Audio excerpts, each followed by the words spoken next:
어느 혹독한 겨울밤, 소복 하나만 걸친 여인이 얼음장 같은 눈밭에 내동댕이 쳐졌습니다. 이 불효시 같은 년, 감히 시댁의 가보를 훔치고도 무사할 줄 알았느냐. 시어머니의 서슬퍼런 고함에 며느리 가연은 피눈물을 흘리며 울부짖었습니다. 피가 맺힌 손으로 대문 기둥을 붙잡고 애원했지만 차가운 몽둥이가 그녀의 손등을 내리쳤습니다. 하지만 그것은 모두 안방을 차지하려는 첩의 관계였고, 시어머니는 가문의 수치를 덮으려 죄 없는 며느리를 죽음으로 내몰았습니다. 맨발로 산속을 헤매다 죽기 직전, 그녀는 거대한 구렁이에게 잡아먹히기 직전인 까치 새끼들을 발견합니다. 과연 이 여인의 운명은 어떻게 뒤바뀔까요? 오늘 조선을 뒤흔든 기막힌 복수극이 시작됩니다. 본격적인 이야기에 앞서 구독과 좋아요를 눌러주시면 억울한 며느리의 시원한 복수극을 끝까지 보실 수 있습니다. 구독과 좋아요를 눌러주시면 억울한 며느리의 시원한 복수극을 끝까지 보실 수 있습니다. 때는 조선 중기 경상도 안동 땅의 이야기입니다. 가연은 본래 가난하지만 대대로 선비를 배출한 명망 있는 집안의 외동딸이었습니다. 얼굴은 둥근 달처럼 아름답고 마음씨는 봄볕처럼 따뜻했습니다. 아버지는 일찍 돌아가셨지만 홀어머니는 바느질로 근근히 생계를 꾸리며 딸을 정성껏 키웠습니다. 가연아, 우리는 비록 가난하나 조상님들께서 물려주신 예의와 덕행만은 잃지 말아야 한다. 어머니의 가르침대로 가연은 누구에게나 공손했고 길가의 구걸하는 거지에게도 자신의 밥을 나눠주는 아이였습니다. 마을 사람들은 저 아이는 틀림없이 복을 받을 것이라며 칭찬을 아끼지 않았습니다. 16봄, 가연은 고을에서 손꼽히는 부잣집 김판서 댁의 외아들에게 시집을 가게 되었습니다. 김판서 댁은 300석지기 논밭을 소유한 양반가로 대문 앞에는 언제나 하인들이 즐비했습니다. 가연의 어머니는 딸이 좋은 곳에 시집가게 되어 기뻐하면서도 마음 한구석이 불안했습니다. 가연아, 시댁이 부유하다고 교만하지 말고 시부모님을 친부모처럼 섬기거라. 예, 어머니. 걱정 마세요. 하지만 행복은 오래가지 못했습니다.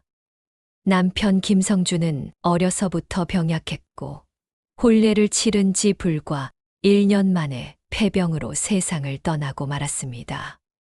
21살의 젊은 나이에 청상과부가 된 가연은 그래도 시댁에 남아 시부모를 극진히 모셨습니다. 새벽같이 일어나 부엌일을 거들고 밤늦도록 시어머니의 버선을 깁고 어떤 구박에도 순종했습니다. 그러나 시어머니 유씨 부인의 마음은 차갑기만 했습니다. 아들을 잃은 게 다 내 팔자 때문이다. 너만 아니었어도 우리 아들이 살았을 텐데. 유씨 부인은 아들을 잃은 슬픔을 며느리에게 쏟아냈습니다. 밥상에는 늘 찬밥과 된장국만 올라왔고 한겨울에도 아궁이에 불을 떼주지 않았습니다. 가연은 참았습니다. 시어머니도 아들을 잃은 슬픔에 그러시는 것이라 생각하며 언젠가는 마음이 풀리실 거라 믿었습니다. 그런데 1년 뒤 김판서가 젊은 기생 출신 여인을 첩으로 들였습니다. 그녀의 이름은 월화였습니다. 월화는 교태가 넘치고 말솜씨가 좋아 김판서의 총애를 한 몸에 받았습니다. 무엇보다 월화는 야심이 있었습니다. 자신이 이 집안의 안주인이 되려면 가연을 몰아내야 한다는 것을 알고 있었습니다. 마님, 저 며느리가 밤마다 사랑채 쪽을 기웃거리는 것을 보았습니다. 과부가 된 지 얼마 되지도 않았는데 벌써 다른 마음을 품은 게 아닐까요? 월화는 교묘하게 가연을 모함하기 시작했습니다. 처음에는 작은 거짓말이었지만 점점 대담해졌습니다. 유씨 부인은 원래부터 며느리가 마땅치 않았기에 월화의 말을 고지고 듣게 되었습니다. 그러던 어느 날 사건이 터졌습니다. 김판서 댁에 대대로 내려오는 옷가락지가 사라진 것입니다. 그 가락지는 시조 할머니께서 임진왜란 때도 지켜낸 갑오로 집안의 상징이었습니다. 가락지가 없어졌다. 대체 누가 감히? 유씨 부인이 온 집안을 뒤집었습니다. 하인들을 모두 불러 모아 추궁했지만 아무도 모르는 일이었습니다. 바로 그때 월화가 떨리는 목소리로 말했습니다. 마님, 혹시 며느리님의 방도 살펴보시는 게 어떨까요? 며느리님께서 요즘 자꾸 친정에 가겠다고 하셨다기에. 뭐라고? 당장 가연의 방을 뒤져라.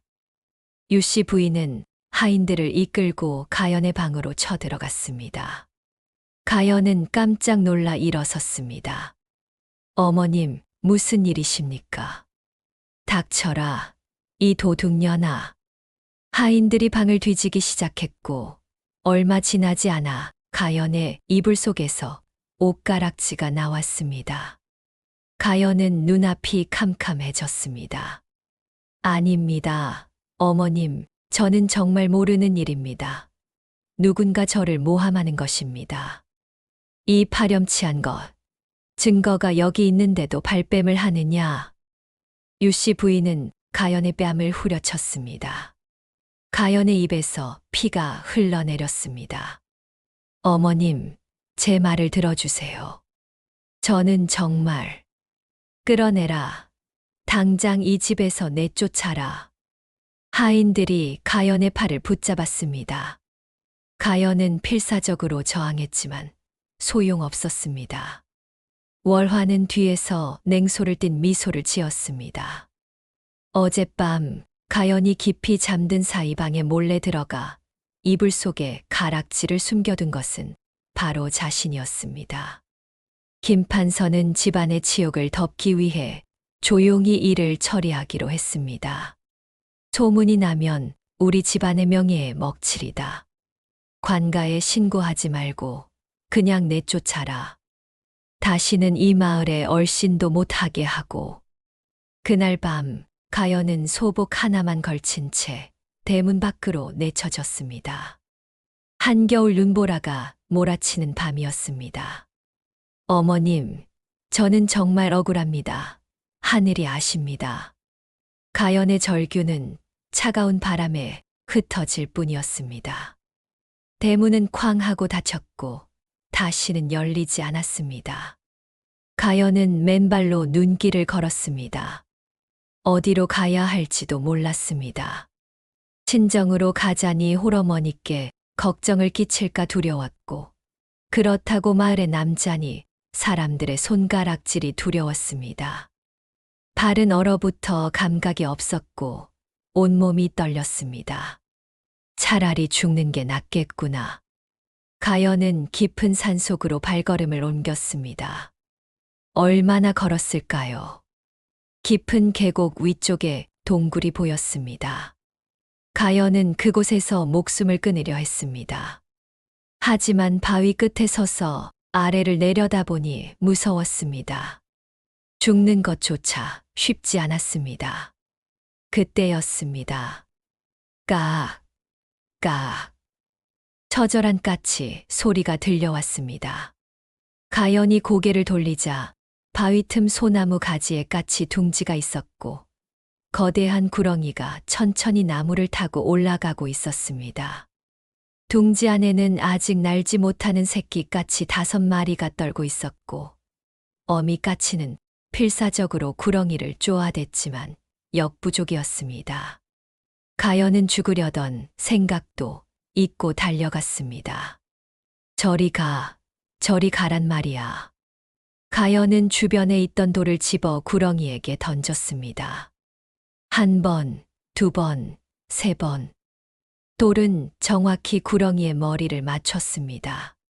구렁이는 쉬익하고 혀를 날름거리며 가연을 노려보았지만 계속 날아오는 돌에 결국 도망쳤습니다. 가연은 그 자리에 주저앉았습니다. 온 힘을 다해 돌을 던진 탓에 손에서는 피가 났고 숨이 턱까지 차올랐습니다. 후, 후. 그때 까치들이 가연의 주위로 날아왔습니다. 어미 까치와 새끼 까치들이 가연의 머리 위를 빙빙 돌며 울었습니다. 그런데 이상한 일이 벌어졌습니다.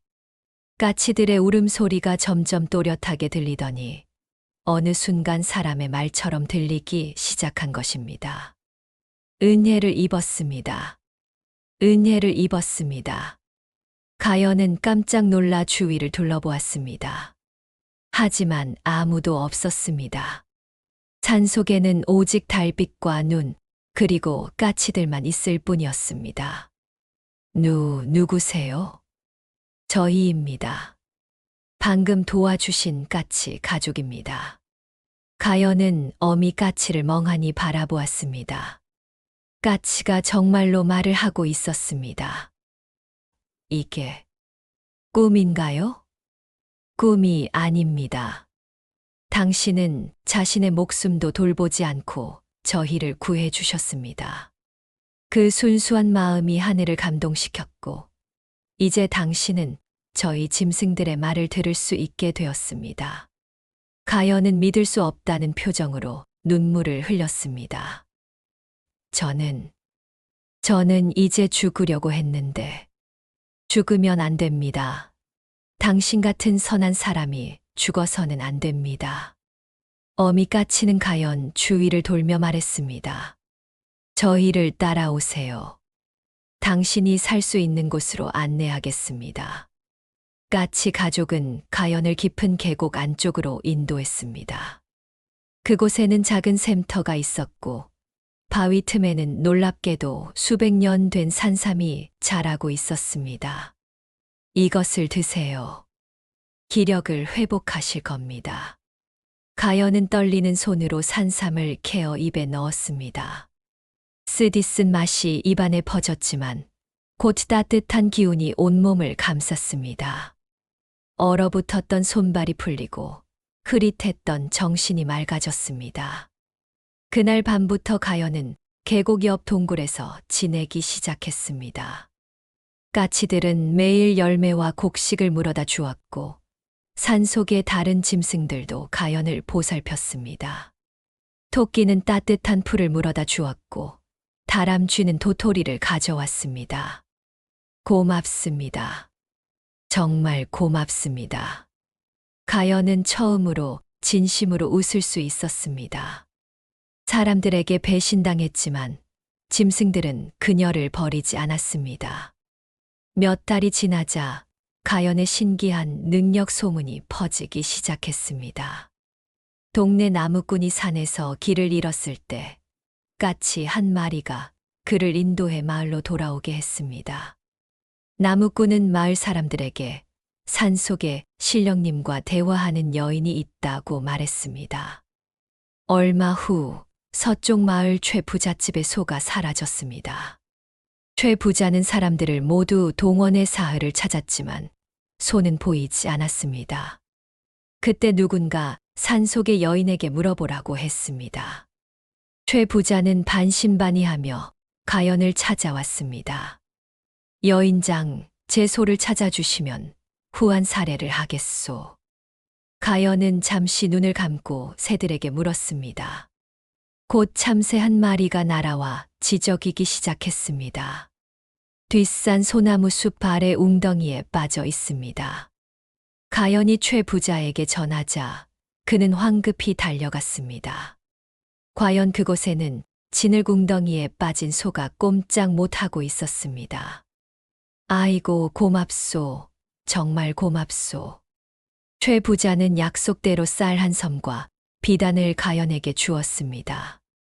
소문은 점점 더 퍼져나갔고 가연을 찾는 사람들이 늘어났습니다. 제 아이가 병에 걸렸는데 어떤 약을 써야 할까요? 저희 마을에 큰 비가 올까요? 산길이 무너질 곳을 미리 알려주세요. 가연은 새들과 짐승들의 도움으로 사람들의 질문에 답했습니다. 새들은 하늘을 날며 멀리 있는 소식을 전해 주었고, 들짐승들은 땅속 깊은 곳의 변화를 알려주었습니다. 내일 아침 동쪽 산길은 지나가지 마십시오. 큰 바위가 무너질 것입니다. 과연 다음 날 그 길에서 산사태가 일어났고 가연의 경고 덕분에 아무도 다치지 않았습니다. 사람들은 가연에게 감사의 표시로 쌀, 옷감, 돈을 가져왔습니다. 가연은 그것들을 모아 작은 초가집을 짓고 친정어머니를 모셔왔습니다. 가연아, 내가 이렇게 잘 살게 되다니. 어머니는 꿈만 같구나. 어머니, 이제 아무 걱정 마세요. 제가 어머니를 평생 모시겠습니다. 가연은 날마다 어머니께 맛있는 음식을 해드리고 따뜻한 옷을 지어드렸습니다. 자신을 도와준 까치와 새들에게도 매일 아침 마당에 곡식을 뿌려주었습니다. 1년이 지나자 가연은 고을에서 소문난 부자가 되었습니다. 하지만 그녀는 교만하지 않았습니다. 가난한 이웃에게 쌀을 나눠주고 홀로 사는 노인들을 돌보았습니다. 사람들은 가연을 자비로운 신령님이라 불렀습니다. 가연이 잘 산다는 소문은 멀리까지 퍼졌고 결국 고을의 사또와 그녀를 버린 옛 시댁 식구들의 귀에도 들어갔습니다. 그때 이 고을의 사또는 박진사라는 자로 탐욕과 비리로 악명 높은 인물이었습니다. 백성들에게서 세금을 과도하게 거두고 뇌물을 받아 부정한 재판을 일삼았습니다. 그 여인이 정말 신령과 대화한다면 나에게도 큰 도움이 되겠군. 박 사또는 가연을 불러들였습니다. 가연은 관아에 끌려갔고 높은 자리에 앉은 사또를 마주했습니다. 내가 바로 짐승의 말을 듣는다는 여인이냐? 그러하옵니다, 사또님. 좋다. 그렇다면 내 부탁을 들어다오. 왕실의 진상할 천년 묵은 진주를 찾아야 하는데 어디에 있는지 모르겠구나. 내 능력으로 찾아내거라. 사실 이것은 박사또의 거짓말이었습니다. 진주는 이미 박사또가 팔아치웠고 그는 가연의 능력을 이용해 더 많은 보물을 찾으려 했습니다. 만약 가연이 실패하면 요물이 백성을 현혹했다는 죄목으로 처형하고 그녀의 재산을 빼앗을 생각이었습니다. 사또님, 하지만 저는 닥쳐라. 사흘 안에 찾아내지 못하면 너를 요물로 몰아 화형에 처하겠다. 가연은 떨리는 마음으로 관아를 나왔습니다. 새들에게 물었지만 애초에 존재하지 않는 진주를 어떻게 찾을 수 있겠습니까? 설상가상으로 이 소문은 김판서택에도 전해졌습니다. 월화는 유씨 부인을 부추겼습니다. 마님, 그 가연이라는 계집이 지금 큰 부자가 되어 잘 산답니다. 우리 댁에서 훔친 가락지를 팔아서 그렇게 된 게 아닐까요? 뭐라고? 그 뻔뻔한 것이. 게다가 사또님께서 그 계집을 위험하게 여긴다 합니다. 만약 우리가 사또님께 협조하면 가연을 완전히 없애고 그 재산도 받을 수 있지 않을까요? 월화의 관계에 넘어간 유씨 부인은 박 사또를 찾아가 은자 100냥을 뇌물로 바쳤습니다. 사또님, 그 계집은 원래 우리 댁의 며느리였는데 가보를 훔쳐 달아난 도둑입니다. 반드시 엄벌에 처해 주십시오.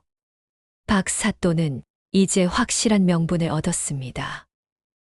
좋소. 내가 처리하겠소. 사흘이 지났지만 가연은 진주를 찾지 못했습니다. 박 사또는 군졸들을 보내 가연을 체포했습니다. 이 요물 같은 것, 감히 관을 속이고 백성을 현혹했느냐? 가연은 차가운 감옥에 갇혔습니다. 처형일은 보름 후로 정해졌습니다. 가연의 어머니는 관아 앞에서 통곡했지만 아무도 귀를 기울이지 않았습니다. 감옥 안에서 가연은 눈물을 흘렸습니다. 하늘이시여, 제가 무슨 죄를 지었습니까?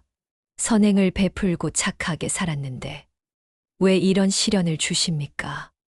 그때 작은 창틀 사이로 참새 한 마리가 날아들었습니다. 포기하지 마세요. 우리가 있습니다. 참새는 곧 날아가 다른 새들에게 소식을 전했습니다. 가연을 구한 까치는 온 산과 들의 새들을 소집하기 시작했습니다. 은혜를 갚을 때가 왔습니다. 처형 당일 고을에 저작거리는 사람들로 가득 찼습니다. 박사또는 높은 단 위에 자리를 잡고 김판서 댁 사람들도 구경하러 나왔습니다. 월화는 유씨 부인 곁에서 득이양양한 미소를 지었습니다. 드디어 저 계집이 죽는구나. 가연은 하얀 최복을 입은 채 경장으로 끌려왔습니다. 사람들은 수군거렸습니다. 저 여인이 정말 요물이었을까? 아니야. 나는 저 여인에게 도움을 받았는데. 하지만 누구도 감히 나서지 못했습니다. 망나니가 칼을 들고 가연 앞에 섰습니다. 가연은 마지막으로 하늘을 올려다보았습니다. 하늘이시여, 제 억울함을 아신다면 증명해 주소서. 그 순간이었습니다. 갑자기 하늘이 어두워지기 시작했습니다. 태양이 구름에 가려지는 것도 아닌데 밝았던 하늘이 순식간에 검게 변했습니다. 사람들이 하늘을 올려다보자 믿을 수 없는 광경이 펼쳐졌습니다. 수만 마리의 까치와 까마귀, 참새와 제비들이 하늘을 뒤덮으며 날아오고 있었습니다. 그 수가 어찌나 많은지 날갯짓 소리가 천둥처럼 울렸고 하늘은 새들의 검은 물결로 가득 찼습니다. 저게 뭐야? 새들이다. 새들이 때로 몰려온다. 사람들은 공포에 질려 소리쳤습니다.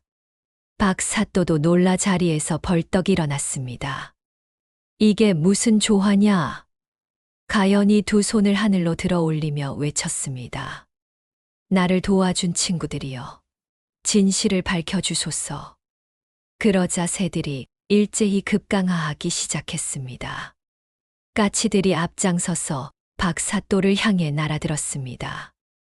으악, 저리 가란 말이야. 까치들은 날카로운 부리로 박사또의 관모를 낚아채고 관복을 찢어 발겼습니다. 박사또는 손으로 얼굴을 가리며 도망치려 했지만 새들은 집요하게 그를 쫓았습니다.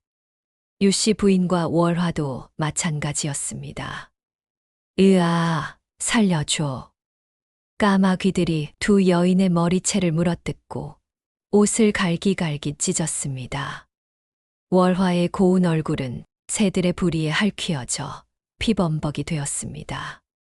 제발 용서해 주세요. 월화는 바닥에 엎드려 애원했습니다. 제가 잘못했습니다. 옷가락지를 훔쳐서 가연의 방에 숨긴 것은 저였습니다. 모두 제가 한 짓입니다. 사람들이 웅성거렸습니다. 뭐라고? 그럼 가연은 누명을 쓴 거였어. 아니, 세상에. 유씨 부인도 땅바닥에 엎드려 빌었습니다. 용서하시오.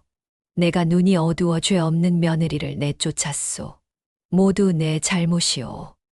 그러자 더 놀라운 일이 벌어졌습니다. 수십 마리의 까치들이 박사또의 관하로 날아갔다가 장부 하나를 물고 날아왔습니다. 그것은 박사또가 숨겨둔 매물 장부였습니다. 장부에는 누구에게서 얼마를 받았는지, 어떤 부정을 저질렀는지 상세히 기록되어 있었습니다. 그때 마침 상급 관아에서 암행어사가 이 고을에 도착했습니다. 암행어사는 이미 박사또의 비리를 조사하러 온 참이었는데 이 기이한 광경을 목격하고 말을 달려왔습니다. 어사 출두요. 암행어사가 마패를 꺼내들자 사람들은 무릎을 꿇었습니다. 박사또는 창백한 얼굴로 땅에 엎드렸습니다. 이게 무슨 일이오? 암행어사가 물었습니다. 가연이 앞으로 나아가 모든 사정을 설명했습니다. 옛 시댁에서 누명을 쓰고 쫓겨난 일, 새들을 구한 일, 그리고 박사또의 음모까지. 암행어사는 까치들이 가져온 장부를 펼쳐보았습니다. 이게 사실이요? 그것은. 박사또는 변명할 말이 없었습니다. 암행어사는 단호하게 명령했습니다. 박진사는 탐관오리의 죄로 즉시 체포하라. 김판서, 대개 유씨 부인과 첩월화는 무고죄로 처벌하라. 군졸들이 세 사람을 결박했습니다. 박사또는 비명을 질렀지만 소용없었습니다. 암행어사는 가연의 결백을 공식적으로 인정했습니다. 당신은 선량한 백성이고 하늘이 능력을 준 것은 그 덕행 때문이요. 오히려 당신은 표창을 받아야 마땅하오. 박사또는 유배형에 처해졌고 그가 불법으로 모은 재산은 몰수되었습니다. 그 재산 중 일부는 가연에게 포상으로 주어졌습니다. 가연을 음해한 유씨 부인과 월화는 관가에 끌려가 곤장을 맞고 모든 재산을 몰수당한 채 천한 신분으로 떨어졌습니다. 김판서는 뒤늦게 자신의 잘못을 깨닫고 가연을 찾아왔습니다. 가연, 나의 무지와 방심이 내게 씻을 수 없는 상처를 주었구나. 용서해다오. 가연은 담담히 대답했습니다. 시아버님, 저는 이미 모든 것을 잊었습니다. 시아버님도 이제 편안히 여생을 보내십시오. 가연은 복수하지 않았습니다. 원수들이 이미 벌을 받았으니 더 이상 미워할 필요가 없었습니다. 오히려 김판서가 늙어 외로워하자 가끔 문안 인사를 보내며 효도를 다했습니다. 가연은 받은 포상금으로 더 큰 집을 짓고 친정어머니를 극진히 모셨습니다. 매일 아침 어머니께 문안을 드리고 맛있는 음식을 직접 만들어 올렸습니다. 어머니가 편찮으시면 밤새 곁을 지켰습니다. 가연아, 내가 이렇게 효녀가 되어 어머니는 더 바랄 게 없구나. 어머니, 제가 이렇게 살 수 있는 것도 모두 어머니 덕분입니다. 가연은 또한 자신을 구해준 새들을 잊지 않았습니다. 매일 아침 마당에 깨끗한 곡식을 뿌려주고 새들이 편히 쉴 수 있도록 나무의 둥지를 만들어 주었습니다. 겨울에는 따뜻한 곳에 모이통을 설치했습니다. 고맙습니다, 친구들. 여러분이 아니었다면 저는 이 세상에 없었을 거예요. 가연은 고을의 가난한 이웃들도 잊지 않았습니다. 추수 때마다 양식이 부족한 집에 쌀을 보내주고 홀로 사는 노인들에게는 옷과 이불을 지어주었습니다. 아픈 사람이 있으면 약값을 대주고 공부하고 싶어 하는 아이들에게는 책을 사주었습니다. 사람들은 가연을 살아있는 보살이라 불렀습니다. 고을의 원님도 가연의 선행을 조정해 보고했고 임금은 가연에게 효행열보라는 정렬을 내렸습니다. 세월이 흘러 가연은 나이가 들었지만 여전히 선행을 멈추지 않았습니다. 어느 날 가연은 마당에 앉아 새들에게 곡식을 주다가 문득 지난 날을 회상했습니다. 그때 눈 내리던 밤 나는 죽으려 했지. 하지만 작은 까치들을 구한 것이 내 운명을 바꿨어. 선행은 결코 헛되지 않구나. 가연의 곁에는 항상 까치 한 쌍이 함께했습니다. 그것은 그때 구해준 어미 까치와 그 새끼 중 하나였습니다. 까치는 이제 늙었지만 여전히 가연을 지켰습니다. 우리는 평생 당신의 친구입니다. 가연은 따뜻하게 미소 지었습니다. 나도 여러분의 친구예요. 가연은 80이 넘도록 건강하게 살았고 친정어머니를 끝까지 극진히 모셨습니다. 어머니가 돌아가시자 3년상을 치르며 하루도 거르지 않고 산소에 찾아가 곡을 했습니다. 마을 사람들은 지금도 가연의 이야기를 전합니다. 억울한 일을 당해도 선한 마음을 잃지 않으면 하늘이 반드시 도우신다. 가연 부인이 그 증거다. 이것이야말로 조선이 사랑한 권선징악과 인과응보에 참된 가르침이 아니겠습니까? 악한 자는 결국 벌을 받고 선한 자는 복을 받는다는 하늘의 이치를 가연의 삶이 증명한 것입니다. 여러분, 오늘 이야기 어떠셨나요? 가슴이 뻥 뚫리는 복수와 따뜻한 감동을 함께 느끼셨기를 바랍니다. 가연은 2번이나 억울한 누명을 썼습니다. 하지만 그녀는 원망하거나 복수에 집착하지 않았습니다. 오히려 죽음의 순간에도 작은 생명을 구했고 그 선행이 기적을 불러왔습니다. 이 이야기는 우리에게 중요한 교훈을 줍니다. 첫째, 아무리 어려운 상황에서도 선한 마음을 잃지 말아야 합니다. 둘째, 작은 선행도 결코 헛되지 않습니다. 셋째, 효도와 보은의 마음은 가장 큰 복입니다. 가연은 권력과 재물을 얻었지만 교만하지 않았고 복수할 기회가 있었지만 용서를 선택했습니다. 그리고 평생 어머니를 극진히 모시고 은혜를 갚았습니다. 이것이 바로 조선시대 사람들이 가장 귀하게 여긴 덕목입니다. 여러분도 힘든 일을 겪을 때 가연을 떠올려 보세요. 하늘은 지켜보고 계시고 선한 마음은 반드시 복으로 돌아옵니다. 오늘 이야기가 재미있으셨다면 구독과 좋아요, 알림 설정까지 꼭 부탁드립니다. 여러분의 응원은 더 많은 조선의 감동적인 야담을 발굴하는 큰 힘이 됩니다. 어디서 이 이야기를 듣고 계신지, 어떤 부분이 가장 기억에 남는지 댓글로 남겨주시면 감사하겠습니다. 그럼 다음 영상에서 더 놀라운 이야기로 찾아뵙겠습니다. 건강하시고 좋아요, 구독 부탁드려요.